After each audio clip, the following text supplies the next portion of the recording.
Yuk kembali lagi di channel Fokuser Anime. Jadi kali ini kita akan ngelanjutin lagi alur cerita Pedang Utara guys ya. Udah sangat lama ya ini ceritanya. BTW bagi kawan-kawan yang belum menonton part-part sebelumnya atau mungkin belum menonton dari part pertama, langsung aja cek di deskripsi di bawah karena udah lengkap baret lah pokoknya. Dan bagi kawan-kawan yang mau traktirin kopi juga ada link traktiran di deskripsi di bawah juga. Oke, langsung aja kita mulai alur ceritanya.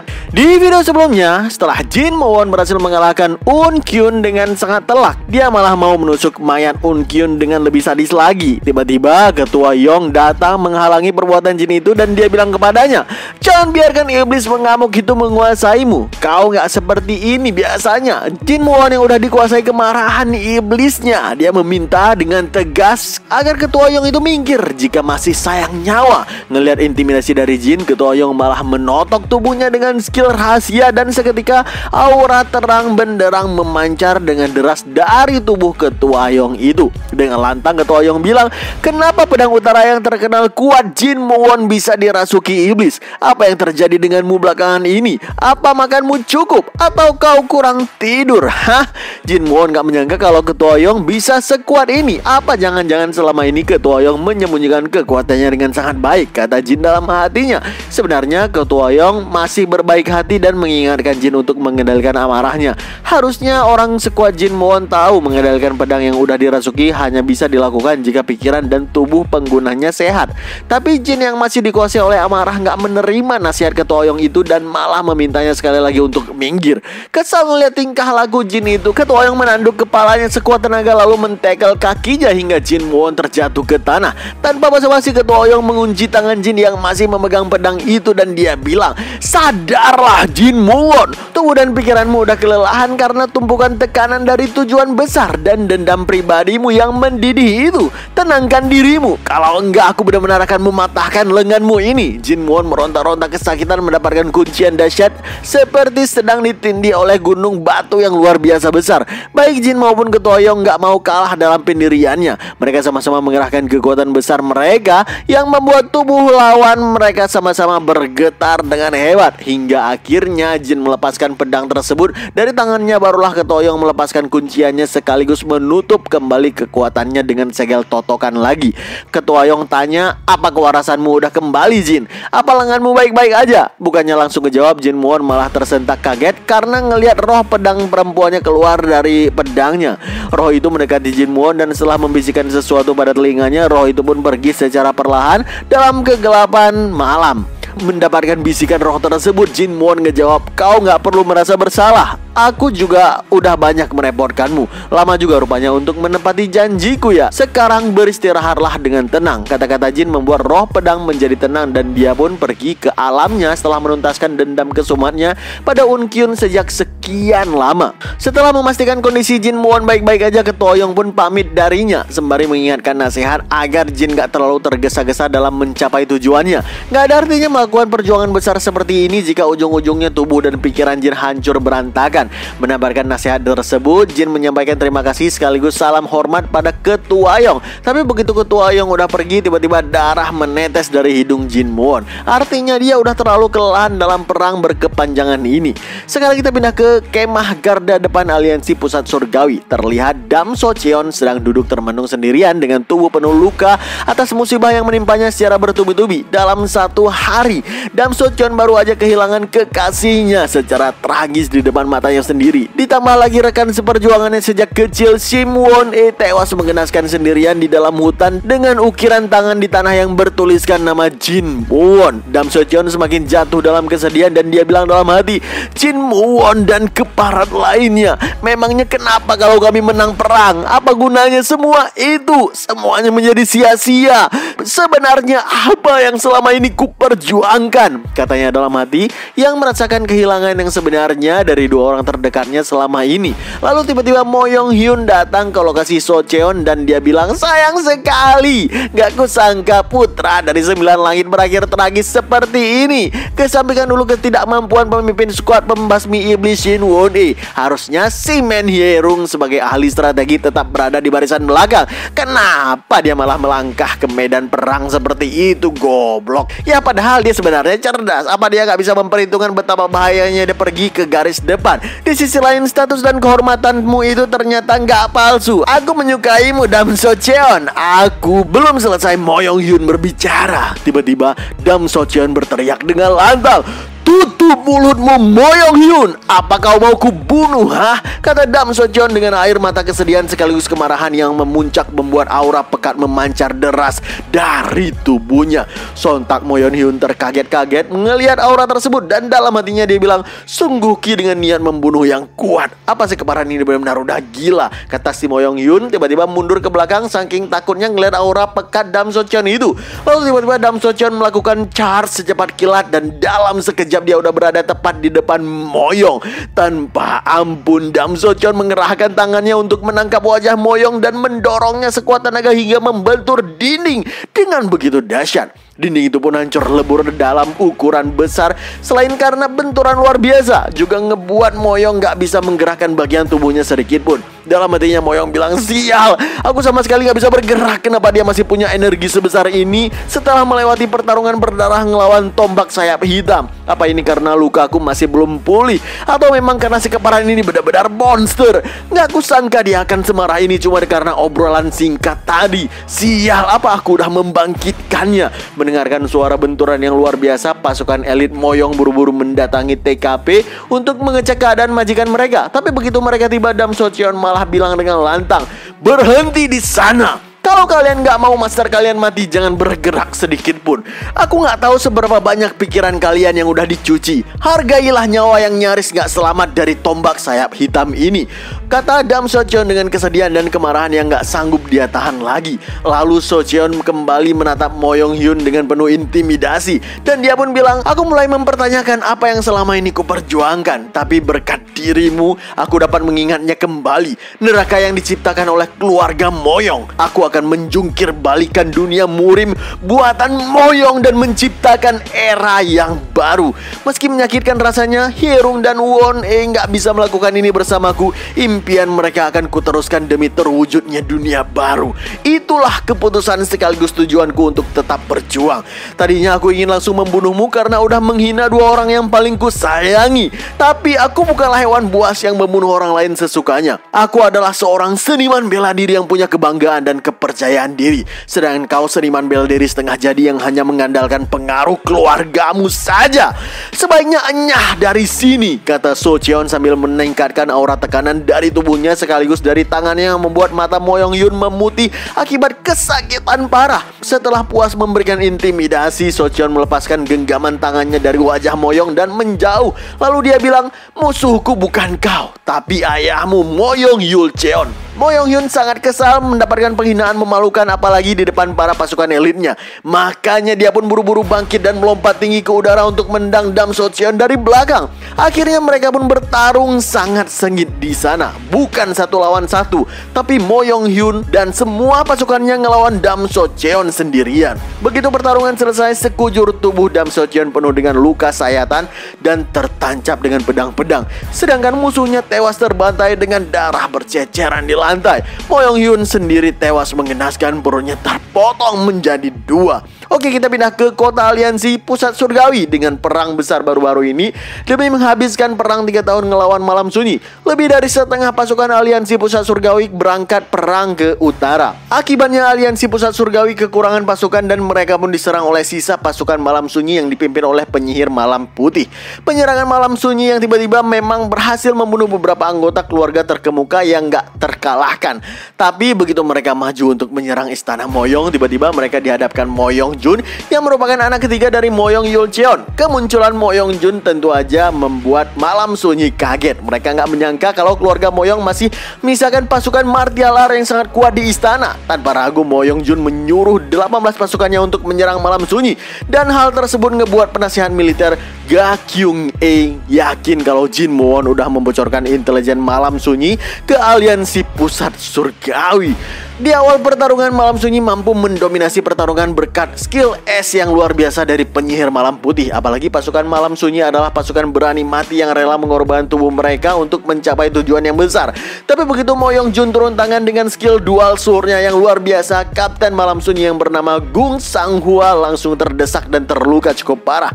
Meski udah bersimbah darah, Gung Sanghua ternyata nggak mati begitu saja. Dan dengan lantang dia bilang, kau pasti nggak pernah bertarung melawan musuh yang lebih kuat darimu, bukan? Teknik pedangmu diciptakan untuk menghabisi mereka yang lebih lemah darimu. Semuanya hanya teknik kosong. Aku nggak melihat adanya tekad dan keganasan untuk bertarung melawan mereka yang lebih kuat darimu. Mendengarkan ucapan tersebut, Mo Yongjun ngejawab, bajingan bersimbah darahnya sendiri itu nggak berhak. Belum selesai dia berbicara, tiba-tiba dia tersentak kaget ngelihat kakinya udah beku terkena es dari penyihir Malam Putih. Padahal Malam Putih sendiri saat ini sedang bertarung, tapi skillnya yang luar biasa mampu melindungi dirinya sendiri termasuk pasukannya. Sanghua pun kembali berdiri dan dia bersorak atas pertolongan Malam Putih yang luar biasa itu. Sanghua bilang, kau memang kuat dan punya kekuatan besar, tapi kau nggak akan bisa menghabisi nyawa Gung Sanghua yang udah mempertaruhkan segalanya. Diam kau bajingan, aku itu kuat, aku berasal dari garis keturunan terbaik. Bajingan rendahan sepertimu nggak berhak mengatakan hal itu kepadaku, kata si Mo Yongjun yang berusaha keras melepaskan diri dari sergapan es Malam Putih. Tanpa pun Sanghua ngeluarin skill Craze for Right Slaughter berupa aura pekat yang meluncur deras mengenai Mo Yongjun dengan sangat telak. Dengan kakinya yang membeku di es dan gak bisa bergerak, otomatis damage yang dirasakan Mo Yongjun berlipat ganda dan membuat dia terkena luka dalam sekaligus muntah-muntah darah. Sanghua pun maju ke depan untuk mengeksekusi Mo Yongjun. Namun tiba-tiba muncul dua sosok 9 langit dari sisi kanan dan sisi kirinya. Hanya dengan serangan aura dari keduanya, badan Sanghua hancur lebur dan hanya menyisakan kedua kakinya saja. Dua anggota 9 langit itu bernama Dam Jeok Shim yang berambut putih, sekaligus dia merupakan ayah dari Dam Socheon juga. Serangan satunya lagi bernama Shim Moon Wai, ayah dari Shim Won-e. Mereka berdua langsung menyerbu sosok terkuat dari Malam Sunyi itu, yaitu Malam Putih. Spontan Malam Putih kaget luar biasa mendapatkan serangan terkuat secara mendadak dari dua orang 9 langit. Dalam hatinya dia bilang, sial, aku terlambat. Meski mereka adalah monster tua yang udah lama berada dalam kedamaian, 9 langit bukanlah lawan yang bisa diremehkan. Kalaupun aku harus mengorbankan diri di sini, aku harus membawa mereka mati bersamaku. Ketua Malam, aku berharap kau berhasil, kata penyihir Malam Putih sambil menyiapkan counter ledakan es agar mati bersama dengan mereka. Tapi tiba-tiba penasihat militer Kyung-e maju melindungi Malam Putih dan dia mengerahkan aura dari kedua tangannya untuk menghancurkan skill dua orang 9 langit tersebut, sekaligus menghempaskan mereka jauh ke belakang. Siapa kau bajingan? Teriak dua orang 9 langit tersebut yang terkaget-kaget.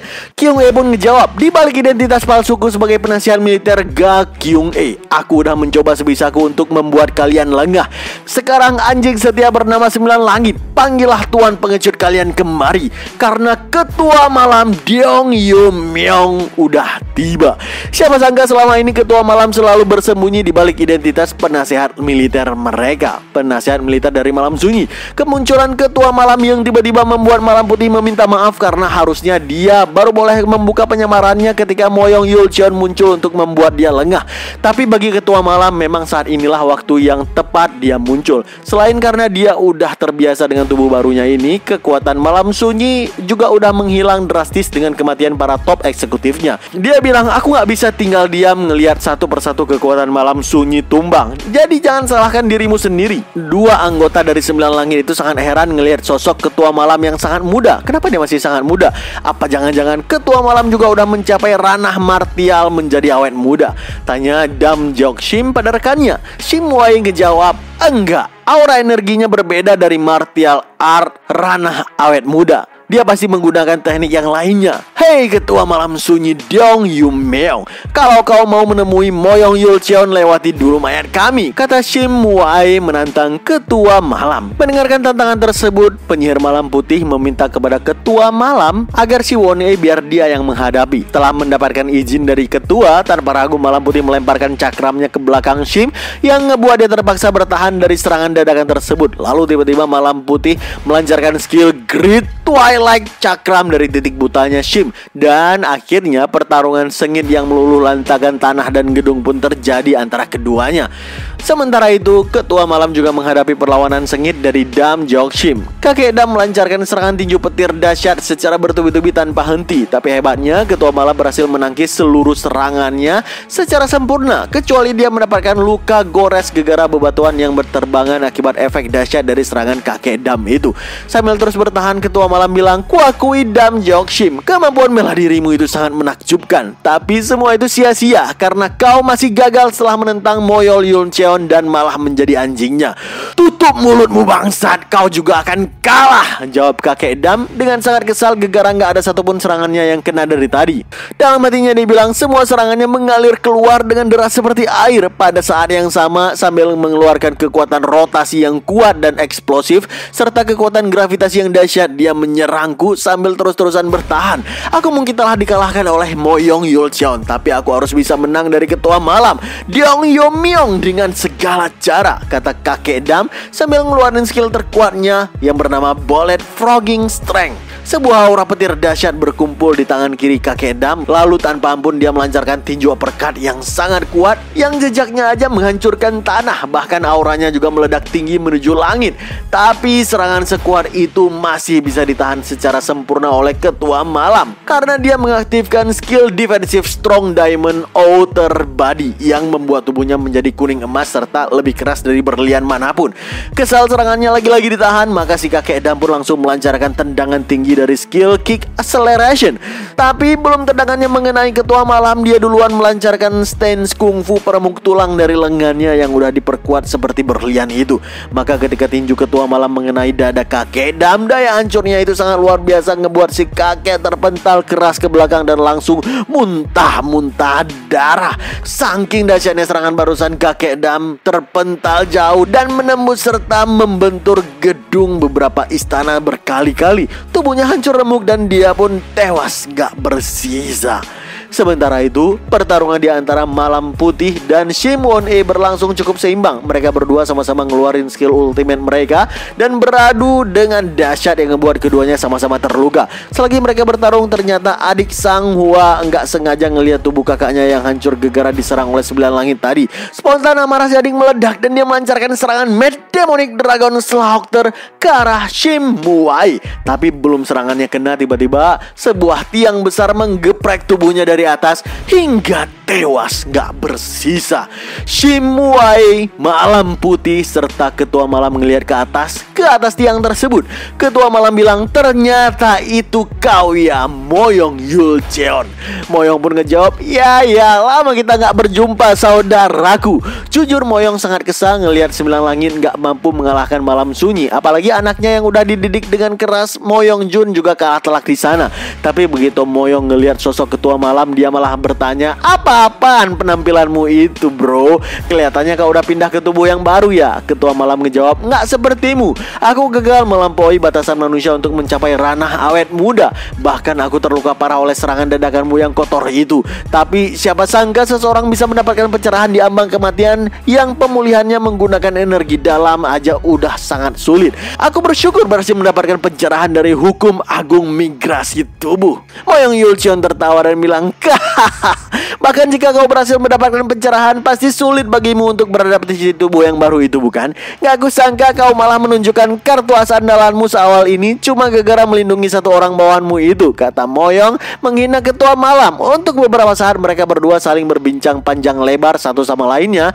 Yang intinya Moyong Yulcheon terus menghina si Ketua Malam. Harusnya penjagal sepertinya yang udah membantai sekian lama gak perlu dipenuhi rasa iba serta kepercayaan berlebihan pada orang lain. Termasuk baru-baru ini dia terlalu percaya kepada Jin Muon sampai-sampai dia tertipu mentah-mentah dan dikhianati. Sementara itu Dong Yulcheon pun mengatakan yang paling menyakitkan baginya adalah pengkhianatan dari keluarganya sendiri, yaitu Moyong Yulcheon. Baginya Moyong Yulcheon adalah sosok yang udah terlalu lama tersesat. Makanya dia mau menghabisi Moyong Yulcheon beserta seluruh dunia ciptaannya itu. BTW, kok bisa Ketua Malam dan Moyong Yulcheon ini saling bersaudara? mereka. Oke, kita mundur jauh ke beberapa ratus tahun yang lalu sebelum timeline yang sekarang. Saat itu dunia belum mengenal hukum dan ketertiban.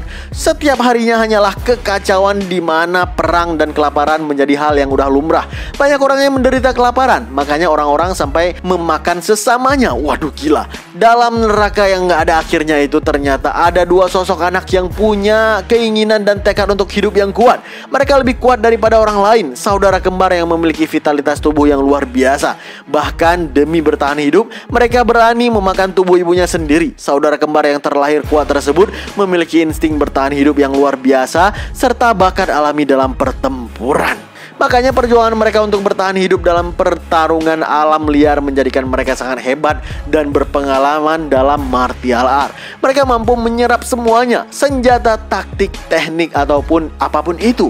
Dengan pengalaman yang terus terakumulasi, mereka bahkan mampu menciptakan dan menguasai martial art yang unik. Kemampuan mereka benar-benar melampaui imajinasi siapapun pada waktu tersebut.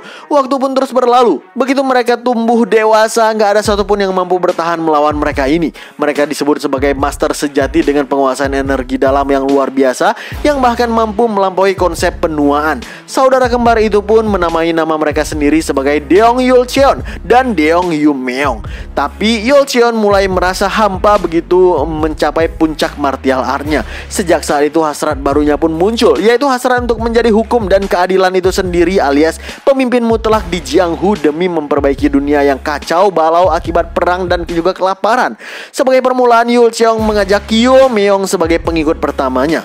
Meski kembaran ini udah nggak punya pesaing lagi, Yulcheon menyadari bahwa dia membutuhkan kekuatan untuk mengejar hasratnya. Makanya dia memutuskan untuk mengambil alih kekuatan yang udah kokoh ketimbang membentuknya yang baru. Dia pun memilih keluarga terkemuka Moyong yang saat itu sangat kuat hingga mampu mendirikan sebuah negeri. Secara nggak langsung Yulcheon membuat keluarga Moyong menjadi miliknya sendiri. Gak berselang lama Yulcheon mulai menyerap martial art kohesif dengan kecepatan yang luar biasa. Ketika martial art kohesif digabungkan dengan martial art puncak yang selama ini udah dia kuasai dengan bertarung di alam liar, hasilnya sungguh mengejutkan. Siapa sangka Yulcheon mampu menyempurnakan 9 seni ilahi roh abadi yang merupakan inti dari seni internal. Seni tersebut bukan menekan penuhan, melainkan melampaui batasan manusia dan mencapai ranah awet muda. Makanya setelahnya Yulcheon mulai meluruskan dunia dengan kekuatan martial artnya yang sangat kuat, dan dalam prosesnya dia bahkan mendapatkan gelar legendary sebagai pejuang yang gak terkalahkan.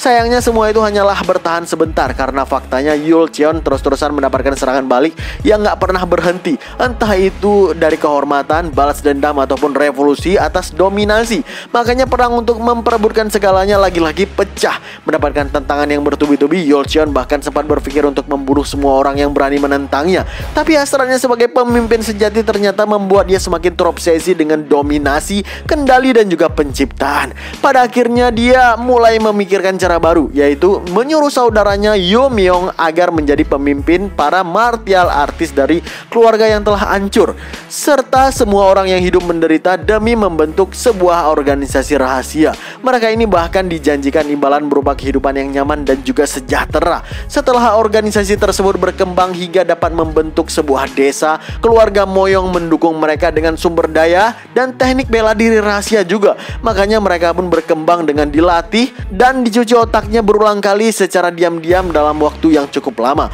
Organisasi rahasia inilah yang kemudian 130 tahun yang lalu menjadi malam sunyi yang meneror seluruh Jianghu di bawah kepemimpinan Yumeong. Tapi sebenarnya pemimpin bayangannya adalah Yulcheon sendiri. Yulcheon yang bertekad mau mendominasi dunia sengaja memanfaatkan adiknya untuk pembunuhan besar-besaran yang menimbulkan ketakutan dan juga kekacauan, sehingga mereka bisa menjadi seorang pahlawan. Karena nyatanya orang-orang akan lebih mudah bersatu di bawah komando Yulcheon kalau punya musuh besar bersama. Makanya begitu invasi malam sunyi semakin meningkat dan bertambah gila, orang-orang dari berbagai motif, mulai dari yang meminta bantuan Yulcheon dan yang menghormatinya, yang gagal menantang dan yang memilihnya sebagai penyelamat, semuanya berkumpul di bawah komandonya. Sejak itulah istilah 9 langit pun tercipta. Mereka adalah tameng politik untuk mengalihkan perhatian pahlawan saingan yang terfokus padanya. Lalu di bawah kepemimpinan keluarga Moyong, sebuah persatuan yang disebut kode aliansi pusat surgawi pun tercipta. Agar kekuasaannya dapat berdiri lebih kokoh di atas dunia, Yulcheon pun membuat sebuah garis simbolis. Secara sengaja Yulcheon mengangkat mantan jenderal negara Wolhwa yang telah hancur karena perang serta satu-satunya yang masih selamat yang bernama Buk Jihu sebagai ketua pertama dari sekte surgawi utara. Dengan memanfaatkan rasa keadilannya, maka Buk Jihu disuruh untuk mengawasi malam sunyi dan mempertahankan ketegangan secukupnya dengan mereka. Buk Jihu nggak pernah tahu kalau pengangkatan dirinya sebagai ketua sekte ternyata akan menimbulkan tragedi besar kepada penerusnya yang jauh di masa depan nanti. Dan tentu aja tragedi itu lagi-lagi di bawah pengaruh jahat Yulcheon sendiri. Sama seperti malam sunyi, sekte surgawi utara juga didukung oleh sumber daya dan teknik bela diri rahasia. Makanya mereka pun mampu mencapai perkembangan yang sangat pesat hingga bisa menghentikan pergerakan malam sunyi di wilayah utara. Kemunculan sekte surgawi utara yang mampu melawan dominasi dari malam sunyi tentu aja membuat bingung pemimpin mereka, Deong Yomyeong. Dia merasa hal ini berbeda dari rencana awal yang dijanjikan oleh Yulcheon. Sejak kemunculan sekte surgawi utara, dukungan yang ditunjukkan kepada malam sunyi secara perlahan mulai berhenti datang. Dan hal tersebut ngebuat kesabaran Deong Yomyeong mencapai batasnya. Makanya Yomyeong mendatangi Yulcheon di istananya dan menanyakan maksudnya didirikannya sekte surgawi utara itu apa. Yulcheon pun ngejawab singkat, mereka adalah ciptaanku yang lain demi mempertahankan keseimbangan dunia. Yomyeong pun bilang lagi, kau tahu persis wilayah utara adalah tanah yang tandus dan sulit bertahan tanpa bantuan. Apa kau berencana membuat semua anggota malam sunyi kelaparan sampai mati? Kenapa kau menghentikan dukungan untuk kami? Sambil tersenyum licik, Yulcheon ngejawab, dukungan apa sih yang kau bicarakan? Dukungan untuk organisasi kejahatan yang telah membunuh dan menjarah dataran tengah. Kalau kau kesulitan untuk bertahan hidup, kenapa kau nggak hidup dengan menjarah aja, persis seperti yang telah kau lakukan selama ini? Mendengarkan ucapan tersebut, spontan Yomyeong marah besar dan teriak, Deong Yulcheon, aku bertanya apa kau sadar dengan perbuatanmu yang sangat busuk sekarang ini? Baru aja Yomyeong berteriak, tiba-tiba tangan Yulcheon udah memegang perutnya sambil mengaktifkan energi internal yang begitu dahsyat dan mampu meledakkan setengah istana Moyong sampai hancur berantakan. Alhasil Yomyeong terluka sangat parah dan dalam sekarat dia bilang, kenapa? Tapi Yulcheon malah ngejawab, beraninya kau sumber dari semua kejahatan, ketua malam sunyi bersikap seperti itu di hadapan sang pencipta dan penyelamat dunia ini, Moyong Yulcheon. Katanya dengan penuh intimidasi seolah udah melupakan hubungan saudara kembar antara mereka berdua. Yomyeong gak menyangka saudaranya sendiri yang akan mengkhianatinya begitu sadis. Dan sejak itulah momen malam sunyi yang tadinya hanyalah permainan politik menjadi kejahatan yang sesungguhnya demi membalas dendam. Meski Yomyeong menerima serangan telak yang membuat aliran ki-nya kacau balau, saat itu dia berhasil bertahan hidup dan melarikan diri dari Moyong Yulcheon. Sejak hari itu pula selama 100 tahun lamanya dia melampiaskan amarah dan balas dendamnya pada dataran tengah sekaligus Moyong Yulcheon yang udah memanfaatkan serta mengkhianatinya dengan sadis. Pada akhirnya malam sunyi memulai perang demi balas dendam agar dapat bertahan hidup. Sama seperti malam sunyi yang telah memenuhi perannya, sekte surgawi utara terus berkembang hingga generasi keempat tanpa mengetahui bahwa mereka sedang dimanfaatkan. Mereka adalah pelindung dataran tengah dari balik bayangan, namun mereka hanyalah boneka dari dalang di balik semua itu, yaitu Moyong Yulcheon. Semua ini bagaikan permainan aja untuknya. Tapi di masa sekarang, baik Yomyeong maupun keturunan langsung dari sekte surgawi utara udah muak dengan segala permainan busuk Yulcheon itu. Yomyeong menatap Yulcheon dengan sangat intens, lalu tiba-tiba dia melompat tinggi ke udara dan mengerahkan tinju terkuat penuh dendamnya kepada Yulcheon. Dalam hatinya dia bilang, aku harus meluruskan dunia ini. Matilah kau sekarang Yulcheon. Tinju dahsyat tersebut kemudian beradu dengan skill martial art dari Yulcheon yang ngebuat ledakan cahaya terang benderang yang bahkan bisa dilihat dari kejauhan. Apakah Jin Muon juga akan datang melihat ledakan cahaya tersebut? Yuk kita cukupkan ceritanya sampai di sini ya guys ya. Dan kita akan segera melanjutkannya dalam waktu dekat. Ya, nggak terlalu lama lah pokoknya. Oke lah, stay terus di channel Fokuser Anime dan stay update.